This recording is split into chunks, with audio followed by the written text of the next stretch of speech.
Isang pagpupugay, paggunita at pag-alaala sa nag-iisang hari ng pelikulang Pilipino na si The King Fernando Poe Jr. ngayong buwan ng kanyang kapanganakan. Ating baliktanawin ang ilan sa kanyang mga nagawang pelikula na kung saan madalas niyang dalawin ang kanyang mga yumaong mahal sa buhay. At ngayon, siya naman ang ating dadalawin. Narito ang ilan sa mga pagdalaw niya Ariel, sa pelikula Ruben, Batas ng Lansangan kita rito. noong Alam ko 2002. naman na tuwing nandito ka sa Maynila, dumadaan ka talaga sa puntod ng ate. Patunay nga ang mga bulaklak na ito.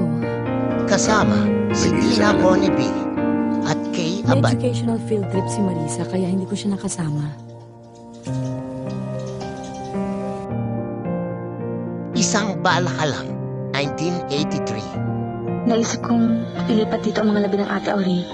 Dahil mas madaling para kay Angela. Kasama si Marian de la Riva at Julie Vega. Sa bahay ng mga nanay. Ang totoo nga niyan, linggo-linggo dumadalaw dito si Angela eh. Hindi pa tapos ang laban noong 1994. Kasama si Michelle Aldana. Isang balakalang Part 2 noong 1993. Kasama si Nanette Medved.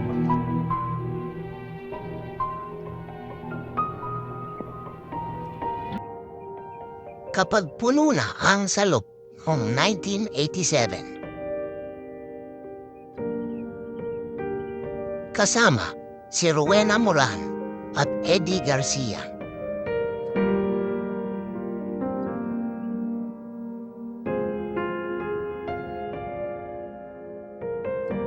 Magnum Muslim 357 noong 1986.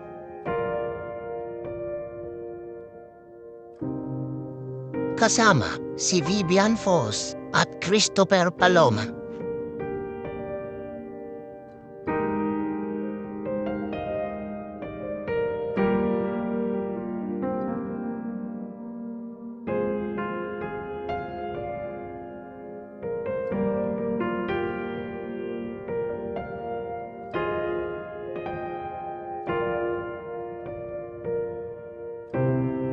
Atin naman siyang dalawin sa kanyang himlayan kasama ang kanyang may bahay na si Susan Roses.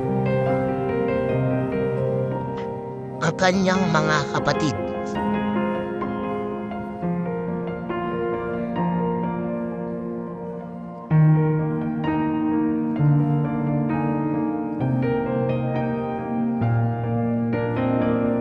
Kanyang mga magulang na si Bessie Po at Fernando Po Sr.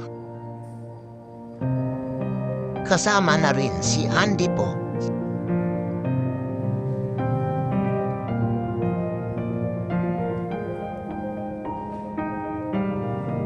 Nawala man siya sa mundong ibabaw, ngunit nag-iwan siya ng tatak na hindi malilimutan magpakailanman.